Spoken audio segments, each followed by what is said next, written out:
I hear thy welcome voice that calls me, Lord, to thee. For cleansing the precious blood that flowed on Calvary. I am coming home, longing now for thee. Wash me, cleanse me in the blood that flowed on Calvary. Though coming we can find, thou dost my sins assure. Thou dost my garments fully clean, till spotless all and pure. This Jesus calls me on to perfect faith and love, to perfect hope and Jesus wrath, for earth and heaven above. All uncleanness, coming now to thee. Wash me, cleanse me in the blood that flowed on Calvary. Amen. Sige, lulimban na tangan. Siguro na mo yung mga Biblia. Nagtanahan ko sa libro sa Lucas. Kapitulo 16, versikulo 9. Yan ko na sa 31. Ang pahulugan sa hell o sa impyerno, itawag kini og Sheol. O ang Greek word sa impyerno, itawag kini og Hades sa Bisaya pa. Hades sa Bisaya. Nadi ini mao ang uloy-anan sa mga tao na dili matarong human sa ilahang kamatayon. The Gehenna, the final place of the unrighteousness or the unrighteous after judgment. Itawag din siya usap og Gehenna, ang final na uloy-anan o hukmanan sa mga tao na dili matarong. The Greek word sa Gehenna derives its name from a deep divine south of Jerusalem, close the valley of Hinnom. During the reign of the wicked kings, si Ahaz o si Manasseh, iibog nila ang human sacrifices ngadto sa Ginoo sa mga Ammonite o sa nasimbolic na diin ilahang ihalat ang tao na ilahang sakripisyo sa ilahang Diyos. The area, ang lugar sa maong dapit is nahimong usa ka syudad na nagkalayo na din nahimong campsite o lahi ng mga panahon na diin dito ihulog nila ang mga tao na ilahang paghahukman sa ilahang katapusang hukmanan. Murag ikumpara na siya. Now, ako ang mensahe, hindi ka buntag, gusto lang ito sa explanation, ituwag sa ulong impyerno. Atong lang tao, kung sa ang Bible description sa impyerno o sa hell sa English. Now, sa ang na translation sa Bible, ang kinikinatawag Sheol or Hades, i-translate kini into hell, impyerno. Now, ang kamatayon, ito ang puno sa Ginoo sa Mark 9:47 to 48. And if your eye cause you to sin, pluck it out. It is better for you to enter the kingdom of God with one eye than to have two eyes and be thrown into hell, where there is worm does not die and the fire does not quench. Huwag pasagot, ang Jesus mismo nagsultis niya sa iyang during sa iyang public sermon ngadto sa mga tao na sumusunod sa iya o sa mga bagakpanon sa katawan kayang giwalihan hindi nga mingon siya kung ang imong usa ka mata makahimong kanimo sa pagpakasala mas maayo sa kini nga imong lugiton Ay mas maayo pa nga sunod ka sa gingharian sa Ginoo nga usa lang ang imong mata kay sa duha ang imong mata. Nga diin ikaw ilaglag o ilabay dito sa impyerno. Nga diin dito ang mga ulod walay kamatayon, ang halayon walay pagkakalon. So adunay impyerno gigisgutan sa Biblia. So ato tanang tungkol sa ginisa. In Revelation chapter 20 verse 14 and 15 nag-ingon na ang kamatayon nga diin maong Hades. Dito ilabay ang tanan o diin dito maong ang ginatawag lake of fire. Now the lake of fire is the second death. Every time na mag-wali ko duri sa may mga nanamabay, ginatawag natong wake service. Nagkakanunay dito nag-iskot may tungkol sa impyerno. Kaya ang impyerno, tinuon mo yun na may kaplagan nato diya sa Biblia. So ang impyerno, itawag ini o ikaduhang na kamatayon. Bawal pagkutan sa mga tao na makasinati sa ikaduhang kamatayon. Ha? Huwag ko nga inyong kapayran na adunay duha ka klase na kamatayon. Unsa ang kamatayon? Ang una nga kamatayon, o kini nga kamatayon, nga dili kita makaikyas niini. Whether you like it or not, mamatay bang tanan. Unless, kung ikaw, maabtan unya sa pagbalik sa Ginoo, o sa maabtan unya ka sa pagpamanhaw, o maabtan ka o rapture. Pero, kung dili ko abot ang rapture o ang adlaw sa pagpamanhaw sa panahon na ikaw buhay pa, posible mamatay ka. Kaya kitang tanan, kasi natin ang ginto kamatayan. Pero kinikit ikaduhang kamatayon, dili tanan mangamatay nini o makasinati nini. Ang makasinati sa ikaduhang kamatayon, katong mga tao na dili matarong, katong mga tao na wala ng makamatarong sa Ginoo, kaya lagi nagdumili man sa pagsunod o paggawa ang sa Kristo, ingon niya ilang Ginoo manluluwas. Gadiin mas pipili nila ang magpadayon sa pagpakasala, gadiin wala kayo sila naghahatag pagkagad sa Ginoo kaya sila. So kinini sila, pero kini usab ang imati, na kini usab na puluyanan o kini ikaduhang kamatayon, posible usab kini masinatian bisan sa mga tao na nagalagan, na nagapangalagan, pinakatong nagapangalagan, nagdili, tinun-anay. Now, lupad riya, hell is the destiny of every unbeliever.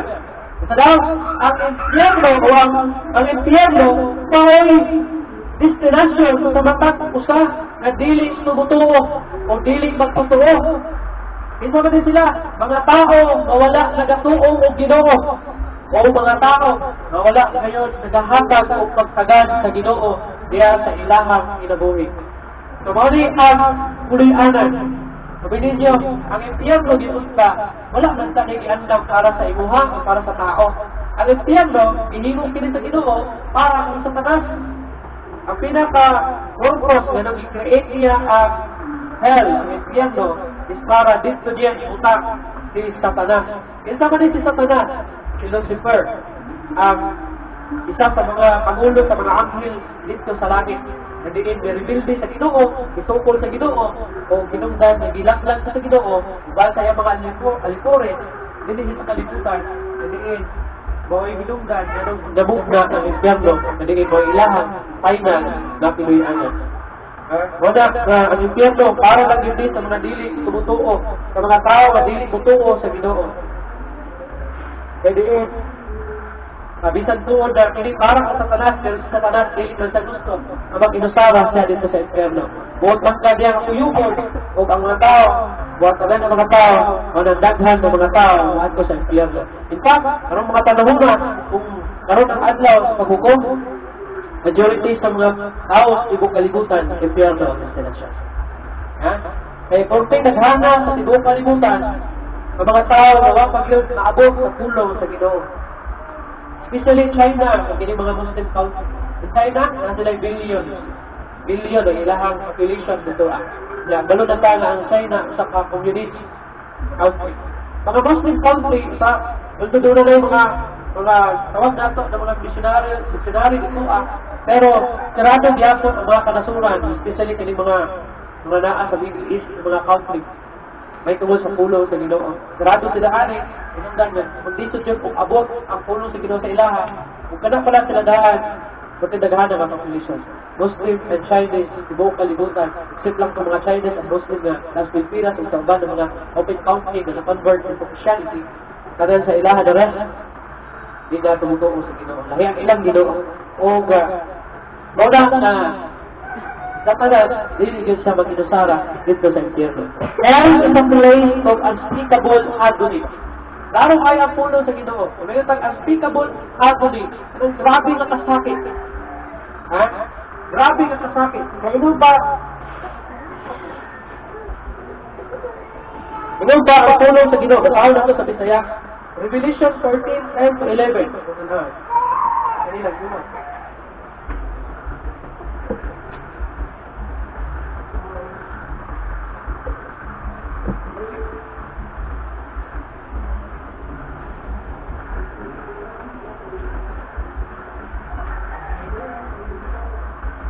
Revelation 14:10-11, nag-iwan sa Trian.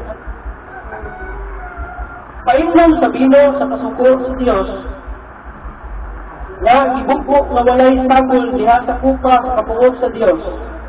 Pagkakakiton sila, naagi sa kalayo, ug asupri at ubangan sa balaang mga anghel ug sa nating karnero. Magpungbo sa walay katapusan ng aso sa kalayo, na magsakit kanila, at la ug gabini, mag-adto sa walay hunong, at kung bisimba sa mananap, ug sa larawan, niinig, ug sibisan kinsa, na napatikan sa ngalan sa mananap.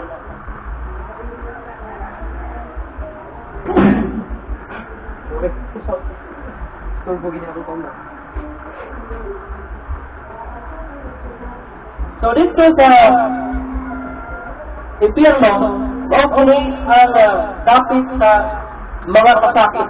Ngayon pa ang Revelation ganina, na diin dito ang kalayo mag-utbo nga walay hunong, na diin dito usap adunay asupre. Bini ng asupre, ano lang isakol sa kainit, na diin budulog ngayon, muantos ka sa hilabihan ng kasakit.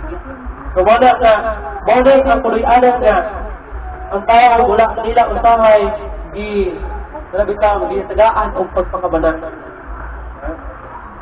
Nasigurado kayo na kung ikaw mamatay, kung ikaw walay Kristo, diretso ka padulong sa mga impyerno na diin lunlon sa pakal. So dito walay talipay. Inong patong gibasa nato ganina, na dito diin ang mga ulod dili mamatay. Kung kita ka sa ulo dili ang imong pamakan mamatay, pero dito dunay mga ulo dito na dili mamatay. Isang pagbuok adlaw kinabuhi nila dito maglangoy-langoy sa kalayo, wala sila kamatayon. Kung dito walay udong ang pagpugpo sa kalayo na diin hilabihan sa init. Kung kakainit ade, dili sa init na prihaan ng binutong mong kanon. Ha? Kung nakasubay mo sa story, may tungod ng Sandra kang Mesak o kang Abednego. Kadihang giwanhinan sila niya sa nasa sa Egypto. Nadili sila musimpla sa ilahang Diyos na ang Diyos sa Israel. Kay ulitod lagi sila dito sa nasa sa Egypto o sa Babylonia. Dito sa Babylonia. Imanduan sila sa hari o sa mga opisyalis sa maong nasod sa Babylonia. Kadiin, pagtong estatwa, naghibaw sila sa estatwa dito ng hilabihan kadako. Kadiin, inigtingog sa tumpita, mangluhod ang tanang mga tao sa nasod na mag-atubang sa maong estatwa, naghihibot. Kung sibitang kinsa na diling guluhod na masakpan, dakon o kilagdan o pagasugdo, pagasugba, resto sa kalayo. So ang gihigo ni Sandra o Mesak o Abednego, kasi na nakadungog sila sa trumpita, wala silang musimba, wala silang guluhod sa mga larawan, kung silang gihigo. Nagbarok sila. Kung doon na ba yung nakasakta sa ilaha, idakog sila. O atubangan sa mga opisyalis, sa hari o sa mga kadagpuan, sa nato sa Babylonia. Gilapog sila dito sa kalayo, naghihibok sa mga naso. Pwede nyo sa kain ng kalayo. Pagsugno sa ilan dito ang tanan ng mga naglayong, nagdapos sa katong kay Sandra, kay Mesak o Abednego, naapulto silang kasunog. Ano man, ilabihan sa init ang bawa kalayo. Ang impyerno, labaw po ato kainit. Dili basta-basta ang kainit sa impyerno. Nag-imbit ka mag-antos sa kasakay tungod sa ilabihan kainit. Ang ibuhong pagbati, ang ibuhong mabapil, dito sa impyerno, murag yapon sa ibang kahitang karon. Kung mas pasok ka, gamay sakit kaayo, inanang yapon. Kung mapasok ka, grabe kainit sa kalayo, samot nga kasakit ang imong batin. Kung manadiri siya, kumidlahan. Inong ba, ikatulog, hell will be worse for some. Ang impyerno, mas grabe, diyan sa pipila, inong ba, Matthew 11:23 to 34, nag-ingon, if the miracles that will perform in you, yan sa kapag na umanin, had been performed in Sodom, it would have remained to this day. But I tell you that it will be more bearable for Sodom on the day of judgment than for you. So katong panahon manutubok sa Sodoma, ay tabok sa Sodoma, ang LGBTQ, sama ba ko? LGBTQ, ay nakatalis panahon sa unang panahon sa Biblia, sa Sodom, sa Gomora, naka-report na ining tanang klase o matang sa ining tawag nato member sa LGBTQIA or LGBTQIA. So same-sex marriage, dito alay sa Sodom o sa Gomora, dinasukuha ang Ginoo o ipasiganan sila. Especially sila, ganahan dito nagpuyo, nabiyaan ang mga kasidad kay pagdadauban sa Ginoo. Bili nyo ang kalayo, hindi pa kanawag sa Ginoo, di ka sa langit, may pagod na sulsol. Nadiin ang mga kasidad. Ginoo pa, dagan ang paningkamot na makatagong mo, makaagto mo sa langit siyudad dito sa halayo. Arong dili mo maapit sa sulog. Kakainin sa kalayo. Pero naman yun si Lord, nadya lang sila sa duol-duol gamay, kaya hindi na nila makaya ang tago dito sa layo. Anong kailangan ng butago sila sa layo? Tungkol sa kainit sa kalayo kapag ipakanaon sa Ginoo dito sa langit, may halo na sa ha? So dili na tayo sa mundo. Bisang pag ditata sila o pila ka kilometro, abot sila sa kalayo. Doon hangyo sila, nadya lang sila sa duol-duol sa siyudad, kataguan kay hindi nila kaya ang lumigyas na sa layo. Kaya gusto sa Ginoo, mabutaka sila sa layo, pero hindi sila maabot sa layo. Tungkol sa kanlabihan, kainin sa kalayo. So, ikaw pa, bahal, ito pa sa pag-ibasa kanina, na lataw pa ang imuhang mga sinatian sa mga nasinatian sa mga tao dito sa Sodoma. So, kung rin siya kainit ang Sodoma, ang pagdadamagan sa tao dito sa impyerno, labaw pa ito. Ilabihan ng grabe ang kainit. Ngadiin, dito, mas grabe ang mapil sa katao. Ikaw pa, hell will last forever. Ito ang impyerno, bulungkad hangtod sa walay katapusan. Kung ang ibuhang kinabuhing walay katapusan dito sa langit, o kung ikaw makaangkod kinabuhing walay katapusan dito sa langit, ingon usab ang ibuhang mahiaguman kung dito ka sa impyerno ng padulong. Sa langit, walay katapusan, bukuyo ka dito sa Ginoo, dito uban sa Ginoo. Sa kalibutan, bilang ba itong kinabuhin mo sa kalibutan? 70, 80, lakas yung kana, great na ka, pero wala yung bulungkad yung kalibutan. Ito pag abot ka o 15 niya lang imong edad, abot ka 100 plus kasi lang imong edad, di mo umatay ka. Yaan mo ang kalibutan. Gani, ang tao na pinakataas ang edad sa ibang kalibutan, sa unang panahon, namatay gani, kisa'y pangalan. Hindi ko sila, walang edad o 960, ano yung edad, pero namatay siya. 969 ang iyang edad. Si Agad, 930. Pero, namatay sila. Kita pakakaroon ng atong edad, ingon lang, sanbit ka, 70 o 80, naalam diya ang atong edad. Kaya kung maglungod ka, di ka ba mo 70? Anak-anak niya na tao. Di ka ba mo 70, 40, 20, 60, namatay ka. Hubong lang kaya ng oras sa kalibutan. Pero ato ang di pagka-biluhon ng kinabuhi, ang atong temporaryo ang kinabuhi din sa kalibutan. Na daw ng kinabuhi ka nga daw din na mga matay. Pero musubot ka sa din, matay ka. Matay ka. Walang kamatay, kanus ka mamatay. Kana boy, ato ang tangkahadlukan. Ay wag man kamatay, kung kanus ka mamatay. Dapat malandang ka kanulay. Ay aron ang babot ang kamatayan kanino, andam ka. Pero kadang hindi mo kung sa kalibutan, 70, 80, 60, 50, 40, 30, ang inong edad. Ganun ang cambio ba ng libon dito sa forever niyong punoy alam. Kung kailangan ka sa langit ka paingon, sa forever ka, bukuyo dito, uban sa Ginoo. Bukuyo ka dito sa palasyo, iandam sa Ginoo, diisitan, sa John 14:6, sa John 14:1. Kabato ako sa kamahan, pag-andam ako, lawak, alam ka ninyo. Ukod ako makaandam na. Ukod ako matuan na dito. Kung makaandam na, kulawa na ka ninyo. Kung balik ako, kuhaon ko kamo. Ang bisan asa ako, at uwausap kamo. Pero ato na lang ikambyo sa pipilalang kamakatuigan sa palikutan. Mag-birthday sa karon, matingada ka. Bakit ako na akong birthday? Parang kadali lang man. Ikambyo lang libo na kung ibig ka kung kuyo. May handa kung sa langit ka ba inyo. Ikaw ibig ka kung kuyo dito sa langit. Pero kung sa impyerno ka pa idulong, forever ka dito lutaw sa kalayo. Gabiin, ang kalayo ay doon ay sulfur. Grabe ang kasakit nimo. Grabe ang mutlog sa imong gibati. Nakagagi, ulog mo sa rokamo, kumaagi sa imong mata, sa imong ilong, sa imong baba. Kung talunggan na yun, maglusot-lusot yung ulog mo sa matayan. Na ikapyo lang, nimo na siya pila katuwing, nimo puyong na sa kalibutan, ng usik-usikan, nimo yung pinabuhi. Wala ka nagpangalagan sa Ginoo. Wala ka nagpakabanang sa Ginoo, sa imong pinabuhi. Unya pumatay ka. Saan, makibot mo. Ito ka lang. Isa sa mga pamaagi na ito, aron ka man prayer, which is very unbiblical. The reason why daghan nga dili mga lagad sa Ginoo is because of teaching. Na kung mamatay ka, ang buwan ka na, malangit ka na. Pero naman ginaremind ako ang mga audience doon sa mga weeks service na ang reason nga naman, maimpiyan lang ang tao, hindi siya mga lagad sa Ginoo, may kabalo siya, na doon ay mag-ampo sa iya. Kaya kung ako, maluwas ko, manay mag-pray ako, hindi ako mga lagad sa Ginoo. Hindi mo ako kang tabla na, mamatay ko, managli lang ko, mananaktan, para maluwas ko. Pero kung ako makutama ang tulong sa Ginoo, in John 1:12, sa tanan na dito ko, budawat silang iatagan sa tungod na mahimong mga anak sa Diyos ang pangutana. Kung ang tao ba mapatay, makadawat pa ba siya sa Ginoo? Hindi na. Kung ang tao mapatay, makatulong pa ba sa Ginoo? Hindi na.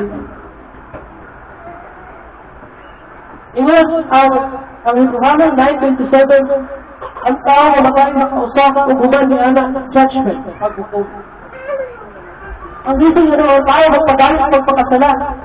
Dili mga lagat sa Ginoo, ay kay balo siya, ay kamatay niya, doon ay mag-ampo sa iya, which is very wrong. Very unbiblical. Dapat tulungan kay never natin mabasa niya sa Biblia na mag-ampo ka sa patay, karon maluwas ang mga minatay. Kung naamay mo decide, para maluwas ka, ikaw lang. Ikaw, kita ang mo decide kung aso ka pa ingon, dili ang laing tao magpuot. Wala kang buhay mga pwede dito kang daluan kung nasa kapahingan kung namatay ka. Individual kang matutong sa Ginoo.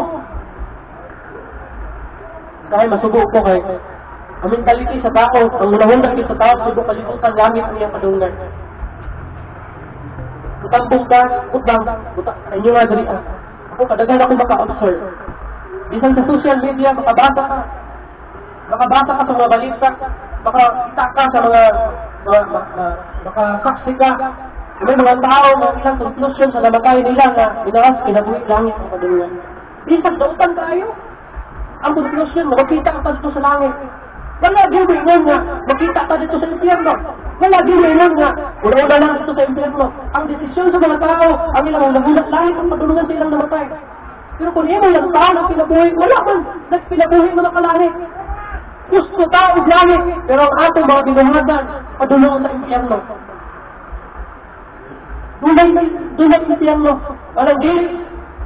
Ayaw ko umuhunak na langit tanan ang gihimo sa Ginoo. Langit nga ang gihimo sa Ginoo. Hindi bisa mo sa kakadautan, lalo hindi ako ka sa langit. Dili. Kasi ito atong idaw sa ganina, lalo ako sa kadato, kung abang dito sa impyerno. So dunay impyerno. Kung titibahan na dunay impyerno, ang tao gisuntan dito sa impyerno ang dato, samtang kulpuri, kuha dito, kuhan kay Abraham. Kasi yung dunay nag-ulang kanila makalayo. So dunay impyerno. Pero matutong ka usay, ang tao na una-unang na hindi kamatay niya, langit ka padulong. Ang pamilya, ang baba, ang papa, ang asawa, ang igsoon, mayingon, na ikumusta lang unta ako dito sa langit.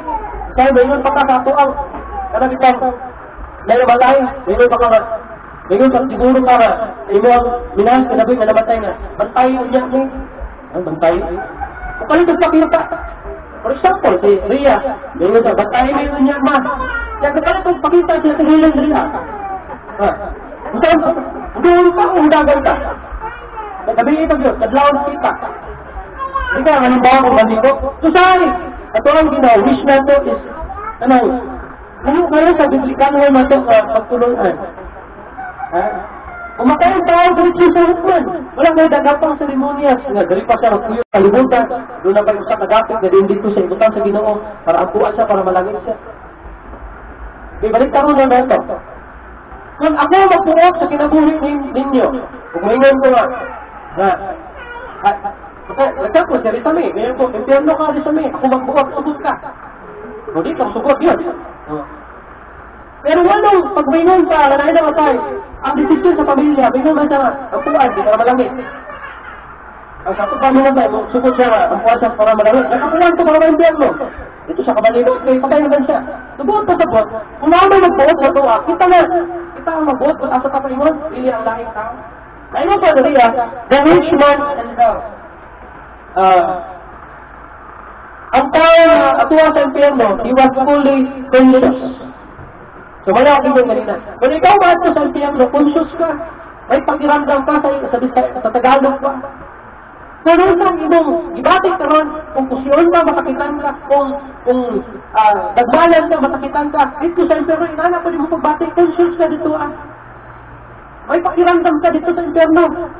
Wala nga, dili basta-basta ang impyerno. Kung isang ibong pakiramdam ka ron, kung isang ibong sinabi ka ron sa imong pagka, sa imong mabuhi pa, inana usap ang imong babatik dito sa impyerno. His eternal destiny was forever fixed. Bunta sa buhat, dito sa impyerno, nasulyahan ka siya. Na dito ka, hantod sa walay katapusan. Labay, hantod sa walay katapusan na dunay ending. Wala. Ang probinsyano, hindi mo sila murag walay kahumanan, nahumanan niya. Nahumanan niya. Dito sa impyerno, hindi na nahuman. Isang magbudagan o billions sa mga katuigan. Walay kahumanan, walay ending. Tumawa na hindi kinabuhin niya na 70, 80, 50, 60, 40. Ayaw ninyo, panabihan, ayaw kinabuhin na daw. Mga tao na mga forever, hindi mabubuyos sa libutan. Kagaya panahon ng Ginoo, kay dito, human sa kamatayan, walay ending. Kung sa langit ka padulong, walay ending. Lindot na. Pero kung sa impyerno ka padulong, kakahilabihan, ka maka-alaos nito. Kaya wala kong ending dito. Already fixed ang imong destination. In you, this punishment was just. Ang talo ka na ang imuhang, ang hukom, bato kanino is makaroon. Pagkuha na ka sa impyerno.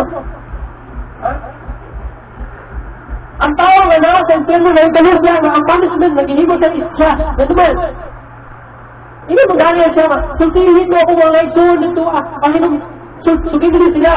Ginangatan, ang dili sila mahian isa ako ang mahimutangan. So kay talo siya. Nasa buhay, nagdadili sa mga tao. Dahil talo siya. Ang iyahang punishment na naantong is ang iyamang kaniya. Kay dili sa mga tao. Subunta sa mga unaka sa impyerno, dito ka, baka sinato, bilabihan ng mga kasakit, kung dito, aware ka, ano nga ka sa impyerno? Kadiin, magbahimahin ka, magbasun-basun ka, umayon ka, kahit paunta ito, atong buhay pa kung nanganagad ko sa Ginoo.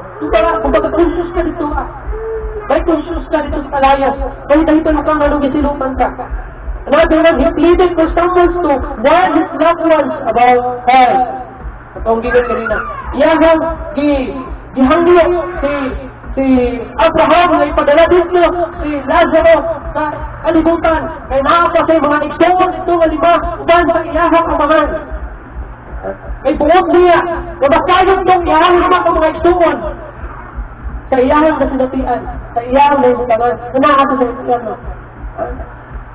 Ingon ka, ang Romans 9:2, I have great sorrow and an unceasing anguish in my heart, for I could wish that I myself were dead and cut off from Christ for the sake of my brothers, those of my own race, the people of Israel. How can loving God stand people? Tapusan na siya. Ano ba? Na may gandahong Ginoo, ipadala ang mga tao dito sa impyerno. Una, God is both a God of love and a God of righteousness. And then, diba natin lang siya. May istorya kung umiwan siya. Kaya ito ang impyerno, may laughing daw ang Ginoo. Kaya ito ng tao ipadala sa impyerno, mawala daw ang pagkamalikumparan sa Ginoo. Mawala daw ang dito sa Ginoo, bisbitan niya sa Biblia, pero nalimot ka na ang Ginoo, dili lang sa magigumbaon, kundili naman sa God of righteousness. Diyos siya sa mga makaro. So kay Diyos man siya sa mga makaro, iya Diyos siya ipakanakot ang hukom at sa mga tao na unrighteous, mga tao na dili makaro. Ino ba, the Lord loves righteousness and justice. The earth is full of His unfailing love. So daw, ang Ginoo hukma, naigugma sa mga makaro, o siya usa maghukom. Nung ba na God is also a judge. So, ay judge ba siya, yang hukman usap ang awayan niyang paghahukman. Ngayon pa, Genesis 18:25, shall not the judge of all the earth do right? How exists for God to deal righteously with Satan. Mali akong lingkong ngayon na ang hell is para hanggang sa Satanas, but ngayon pa, the hell exists tungkol sa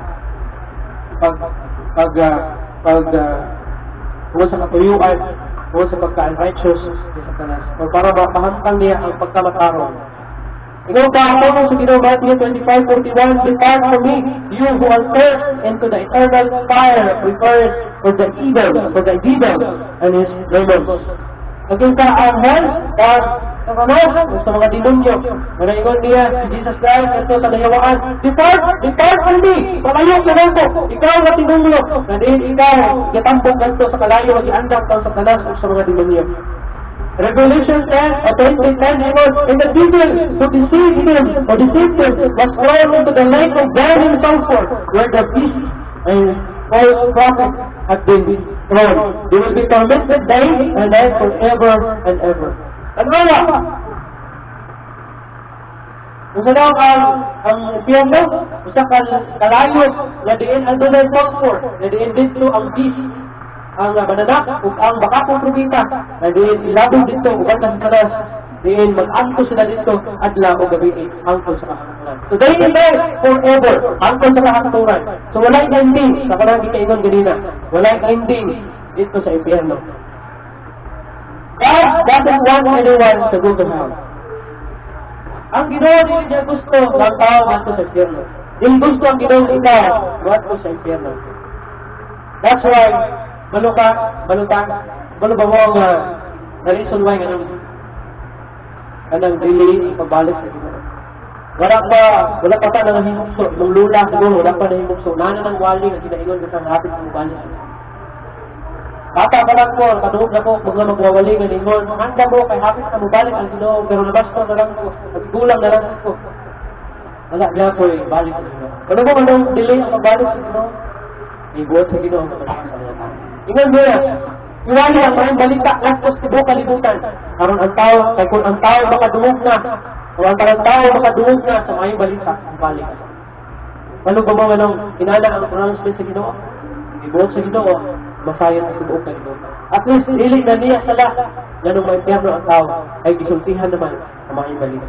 Ano ba mo na bisan karong panahon na naghanpa, wakadoon sa punong sa Ginoo?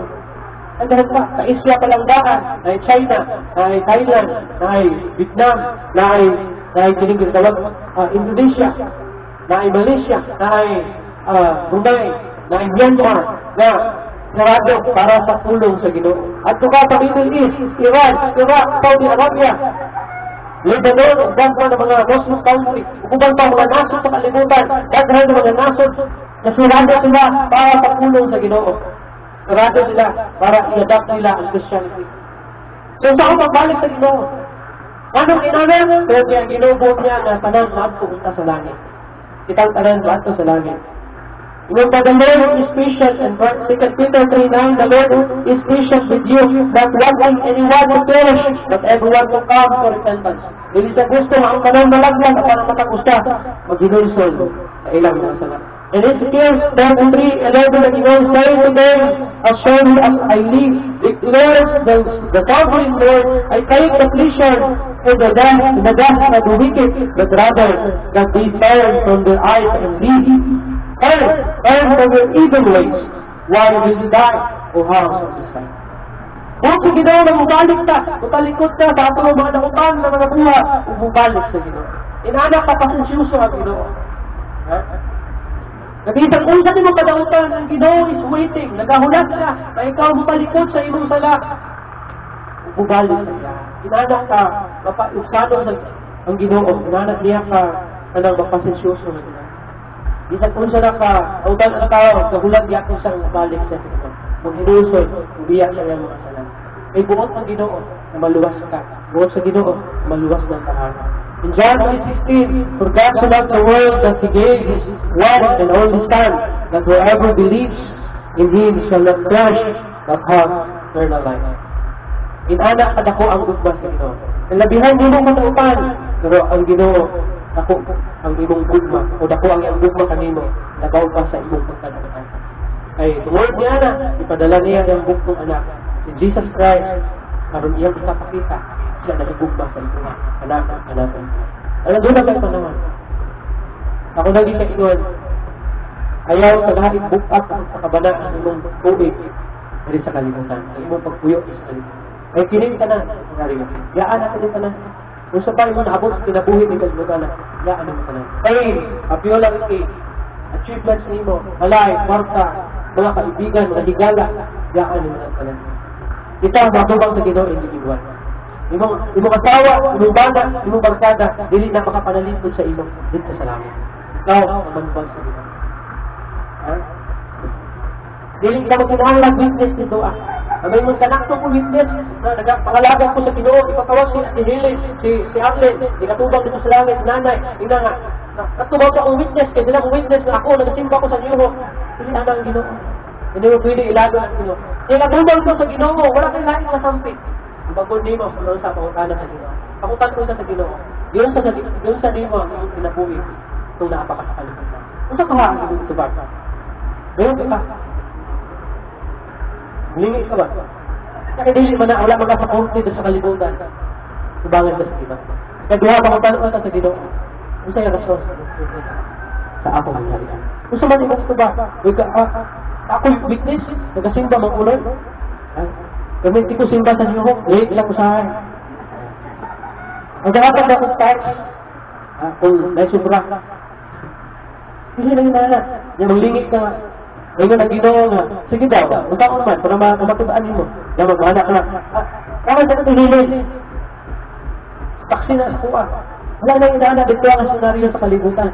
Hindi mo pwede ilago ng Ginoo. Ikaw pwede makatamakak dito Kaya ibang na daan lagi. Naka-record na tanan. Ang buhay ko na, nakapata sa kalibutan, naka-record na ito ang pinungatan sa kalibutan. Anong dumiduhay duha ka libro nga ang tingan? Libro sa pinungatan, libro sa kalibutan. Naka-record na tanan.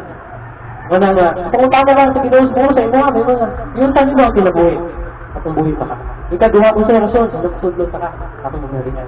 Anak lang simple mapangutana, huwag lang matubag pangalan nimo. Ay katubang mo sa Ginoo. Matubag mo na, kung exception sakto, ang imuhang pag kinabuhi ng kalibutan, insakto ang pamaagi sa kaluwasan kay imuhang isunod.